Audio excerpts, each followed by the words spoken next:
نمازی اور شیطان کا واقعہ۔ ایک شخص فجر کی نماز پڑھنے کے لیے گھر سے نکلا۔ اندھیرے کی وجہ سے اسے ٹھوکر لگ گئی اور وہ منہ کے بل کیچڑ میں گر گیا۔ کیچڑ سے اٹھ کر وہ گھر واپس آیا اور لباس تبدیل کر کے دوبارہ مسجد کی طرف چل دیا۔ ابھی چند قدم ہی چلا تھا کہ دوبارہ اسے ٹھوکر لگی اور وہ دوبارہ کیچڑ میں گر گیا۔ کیچڑ سے اٹھ کر وہ پھر دوبارہ اپنے گھر گیا، لباس بدلا اور مسجد جانے کے لیے دوبارہ گھر سے نکلا۔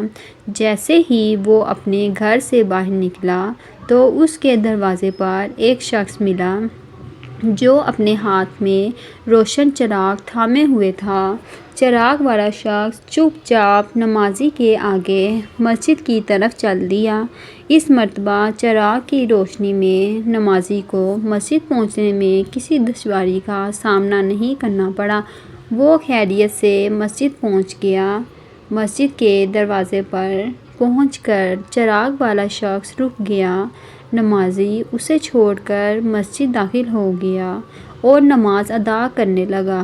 نماز سے فارغ ہو کر وہ مسجد کے باہر آیا تو وہ چراغ والا شخص اس کا انتظار کر رہا تھا تاکہ اس نمازی کو چراغ کی روشنی میں گھر چھوڑ آئے۔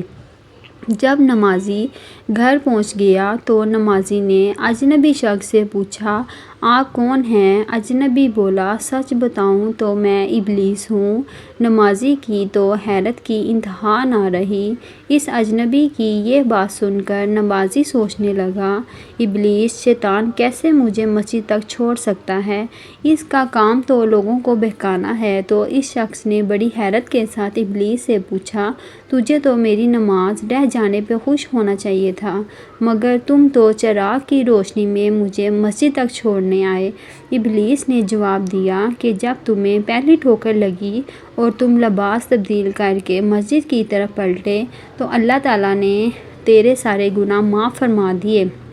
جب تمہیں دوسری ٹھوکر لگی تو اللہ تعالیٰ نے تمہارے پورے خاندان کو بخش دیا، جس پر مجھے فکر ہوئی کہ اگر اب تمہیں ٹھوکر لگی تو اللہ تعالیٰ کہیں تمہارے اس عمل کی بدولت تمہارے سارے گاؤں کی مغفرت نہ فرما دے۔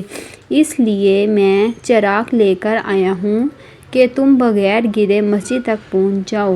اس شخص نے جیسے ہی یہ بات سنی تو اس نے اللہ تعالیٰ کی بارگاہ میں اپنا سر جھکا کر اللہ کا شکر ادا کیا۔ تو دوستو، یہ ہے ہمارے رب کی شان، سبحان اللہ۔ آپ کو یہ میری کہانی کیسی لگی؟ اگر اچھی لگے تو کمنٹ میں کمنٹ کریں۔